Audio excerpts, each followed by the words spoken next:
Thanks for your company this morning. An awful human mess. That is how the Prime Minister has described our family law system. Yeah, and a controversial inquiry has been launched following accusations that we are failing our most vulnerable. Lawyer Sam Macedonian, divorce expert Cheryl Duffy join us for more. Sam, this inquiry, it really came out of the gates and got a lot of criticism. What do you make of the government's announcement? Look, I just think they're trying to quell a big noise factor. Everyone seems to be complaining, and so they're going to have another inquiry. This will be the third one now, given that the two previous ones made recommendations, none of which have been taken up. So what are we doing now? Having another inquiry? We're just looking for a band-aid, keep people quiet, so to speak, when the real problem is not being addressed, and that is we don't have enough judges to deal with the number of cases that are before them.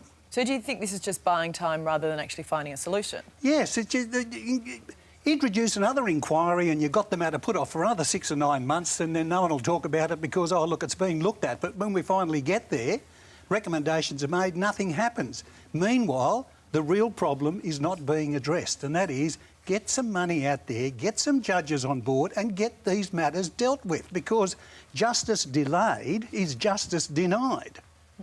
What about your thoughts on this, Cheryl? Because you're quite supportive of this inquiry going ahead, aren't you? Yes, I see there's three main issues here. The first issue is people are really fighting to be able to get access to their children. Their children are sometimes being used in some cases to punish their ex, and even the grandparents are being denied access in spite. The second one is there's plenty of legal support out there, but there's not enough emotional support, particularly in the co-parenting space. And the third one is some people are walking away from the family situation, the settlement, with less than 30% of the shared pool. Sam, what will this inquiry focus on? I mean, you know, you've got controversy. You've got Pauline Hanson now as the co-chair of this. What do you think they're going to look at? Because she's seeing this as more of a trying to sort of support men's rights in all of this. Well, look, I understand that, but it doesn't really matter what they tell you that they're going to look at. Do you want to look at whether men are getting a fair deal or not? Do you want to look at whether women get a fair deal? The problem is that there is always going to be a problem when two people don't agree, and especially when you've got children involved. Together, they are so emotionally involved that they will not agree. They can't agree because they both want something different.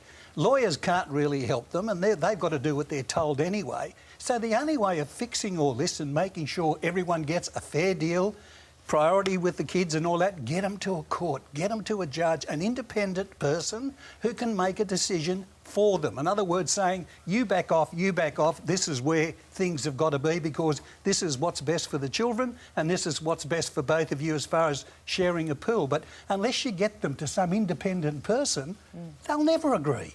And as it is now, the big problem, you file for a divorce now, it's going to take you 3 years to get to a judge. Now, in that 3 years, you will have the ability to turn your kids against your husband, or the husband will have the ability to turn his kids against his wife. Not good. It's all emotionally based. We've got to get rid of it. Use them as pawns. Yes. Well, Michelle, how do you feel about Pauline Hanson's role in this? She's the deputy chair of the committee, and it does seem to be, or there's been criticism that she is approaching this with an agenda in mind. Does that concern you?